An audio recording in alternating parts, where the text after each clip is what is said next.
Hello everyone, today we are going to discuss about conductors and insulators. So I'll briefly describe what are conductors and what are insulators. So conductors are the substances through which electric charges, not electricity, electric charges can pass through them. And some examples are metals, aqueous solution of salts, ionized gases, they are all conductors. In case of solid conductors, there are free electrons which are also called the conduction electrons, which account for their ability to conduct electricity. And now coming to insulators. Insulators are the substances through which electric charges cannot pass. Examples are glass, porcelain, water, pure water. I repeat, pure water, because when water contains impurities like salts or some minerals, they help in conduction of electricity. So pure water is an insulator. Coming to insulators, insulators are the substances through which electric charges cannot move or cannot pass through. And insulators are also called dielectrics. Insulators do not possess free electrons as we saw in the case of solid conductors. And in some pairs of insulators like the glass rod and the silk cloth, ebonite rod and the fur, they can be charged by friction. And the charge they acquire is called electrostatic charge. Now through the help of some experiments, and we have gathered some materials through which will help you to see which are conductors and which are insulators. So let's begin. So now we have gathered all the materials required for our experiments. I'll show you one by one. So first we have vinegar. You can use the lemon vinegar or the acidic vinegar. So this is the vinegar. And we have common salt or the table salt here. Then we have baking soda, which is sodium hydrogen carbonate. And we have a piece of lemon. You can easily find them in some stores, or maybe if you can ask your mother, she will provide you.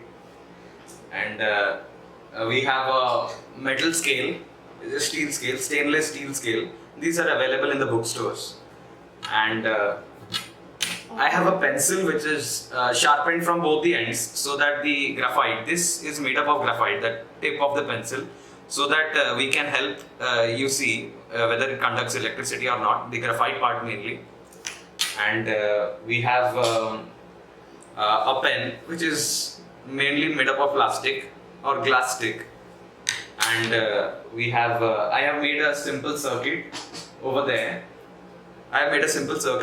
Which contains of a battery. This is a 9-volt battery, and this is a switch. These are the connecting wires. And these are the LED bulbs. You can easily find them in the electric store. So I'll show you how this works. We connect these two.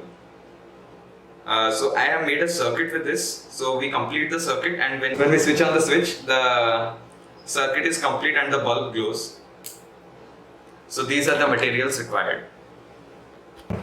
To explain the conduction of electricity through a graphite, I have taken this circuit, which is connected in series with which consists of a 9-volt battery, a switch, connecting wires, and 3 LED bulbs. You can even take 1 or 2, but 3 is required because there is a high voltage over here, due to which one of the bulbs may go fused.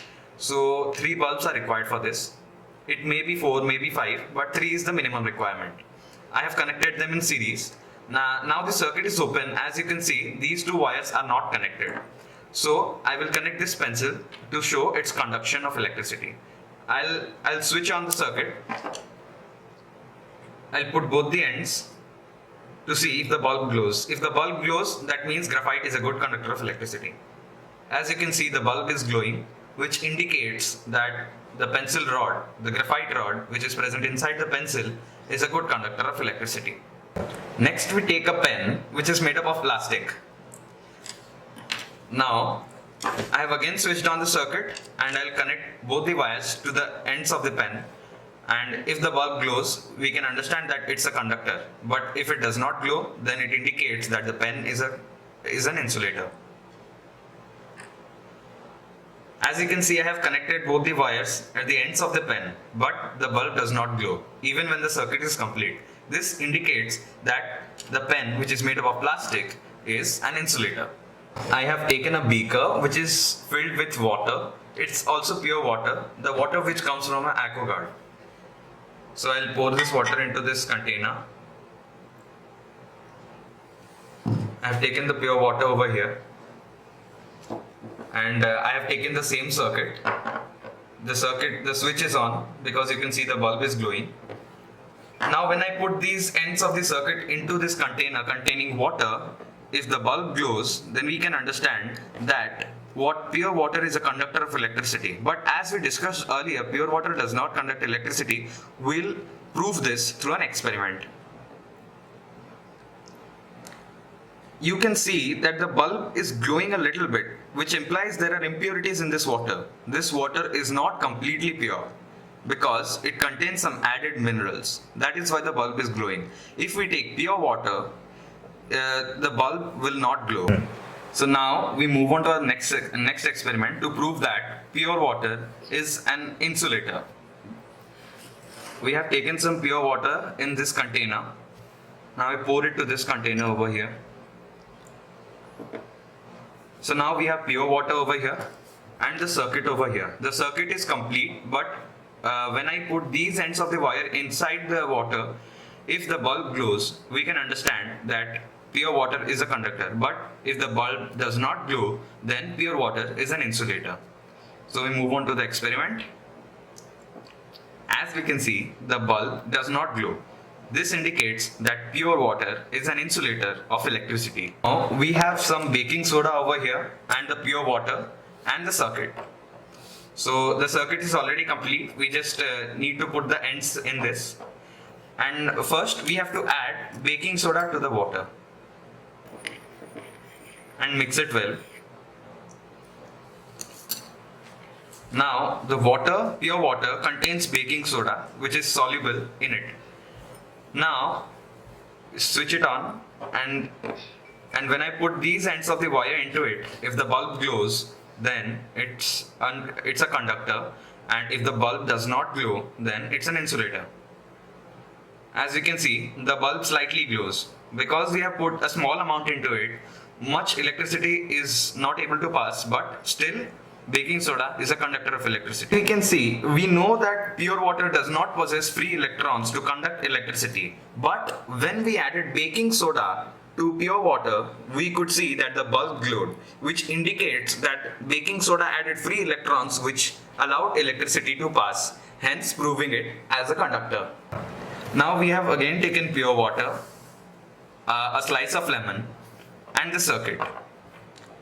So now we'll prove that simple acid, which is citric acid present in lemon, is a conductor or not.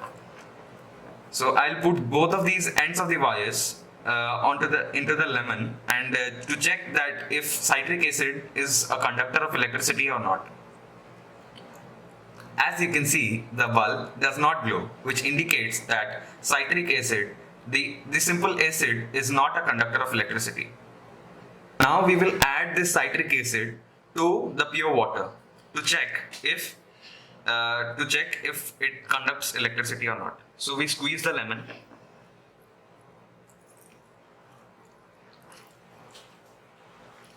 As you can see, the drops of citric acid are going into the water. We have mixed it well.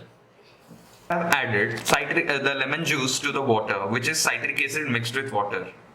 Now to check electrical conductivity, we put these two wire ends into this solution, and if the bulb glows, then it indicates that citric acid in its aqueous solution is a conductor of electricity. As you can see, the bulb is glowing, which indicates that citric acid in its aqueous form conducts electricity. Now why aqueous solution conducts electricity?